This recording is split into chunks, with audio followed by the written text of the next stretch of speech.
This is a public service announcement. The following presentation contains controversial information and ideas that could change the way you view the world. What you see and hear may soon compel you to take action. Viewer discretion is advised. The year was 1776, and the famous document you see pictured here, which was signed by a small group of 56 courageous souls you see in this image here, forever changed the course of human history. And yet, the corruption and government control these men gave their lives to avoid has once again reared its ugly head today. Only this time, it is more than your life and livelihood that is at risk. Planet Earth and our global ecosystem hangs in the balance as well. Now, what you may not realize is that several of these men made their living as farmers. They grew the towering plant you see photographed here. Back then, this plant was used for everything from clothing to rope to paper, medicines, and food. And back then, it played a vital role in the life of the community. For centuries, many relied on this plant for both their health and their income. Thomas Jefferson, one of America's founding fathers, wrote that this plant is of first necessity to the wealth and protection of the country. And George Washington simply said this about the plant: sow it everywhere. How is it then that up until now, powerful forces have been able to take this plant from you and block you from enjoying its remarkable health and prosperity benefits?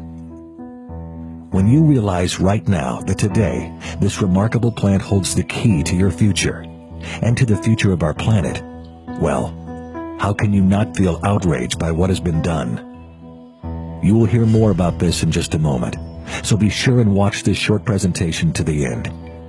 And there's more, because the story surrounding this plant would have the founding fathers turning over in their graves, and it must be told. So pay close attention to find out. A word of caution up front. There is a good chance you will feel angry as you watch and listen to what follows. You may think that you have heard it all or seen it all, and then you discover the truth, and you want to take action. Realize it is perfectly normal to feel angry and upset about having been lied to and deceived, and you probably will want to take action. That is to be expected. Simply know that you are not to blame. What has happened to this plant is practically criminal. It is an outrage that your life and the lives of all humans have suffered. The good news, all this is about to change thanks to what you will soon discover. One more thing. If you are the type of person who doesn't care about what's happening to the planet, and if you don't really care much about the legacy you want to leave your children, your grandchildren, and future generations, then you should leave this page right now. And if by chance you are happy with your life just the way it is, if making more of a difference in your family, your community, and in the world is not on your list of priorities, well, that's probably not the kind of person you are. However, if it is, then you will be wasting your time if you stick around. Realize now that this presentation is for you if you see yourself among the thousands and millions who recognize that our planet is at a crossroads, and you want to be part of a movement destined to change history once again, just like those bold individuals did when they signed that declaration. Little could anyone imagine back then what would happen nearly 2 centuries later in 1937, when the plant some call the Genesis plant, more commonly known as hemp, would be demonized like no other plant in history, to satisfy corporate greed and political interests, and the desire for profit at any cost. So what exactly took place on August 2nd, 1937? What events led up to that day of infamy? And just as important, what does this mean for you here in the 21st century? We'll get to that last question in the next video.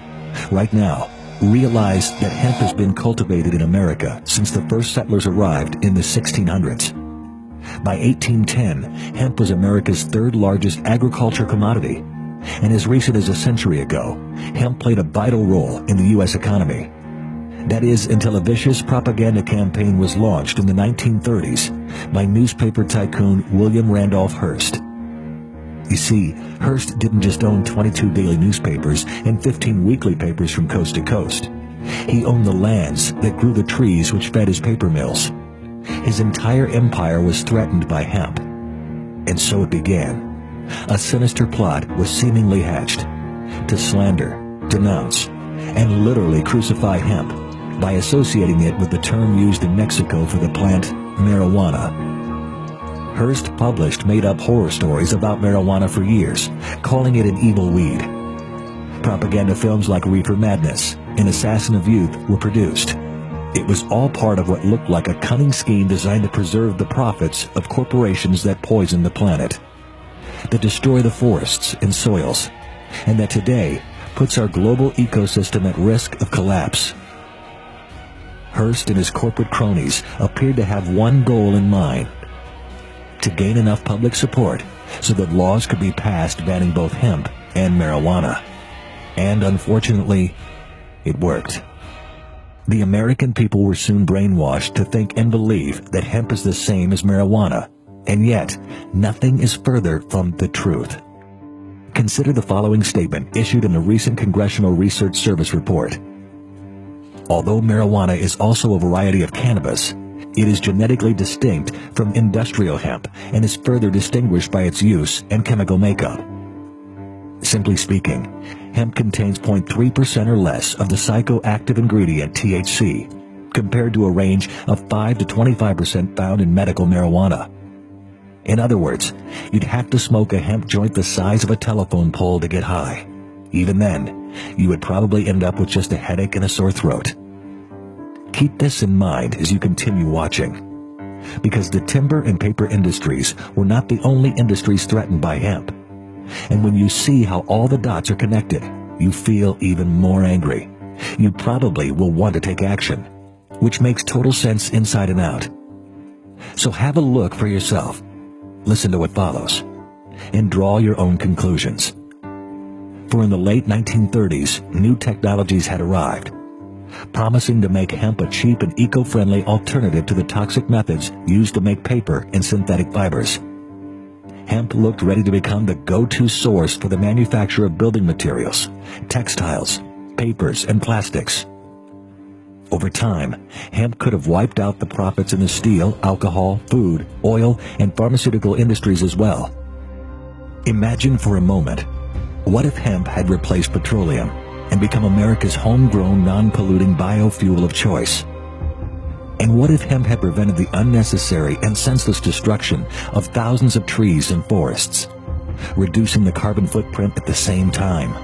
And what if hemp could contribute to the health of millions of Americans naturally, without you resorting to harmful and potentially dangerous prescription drugs? Well, as you are about to find out, all this is possible today. And still, Big Oil, Big Pharma, and other corporate interests seem fiendish in their efforts to ban hemp in America, rather than embracing hemp as nature's gift to the world.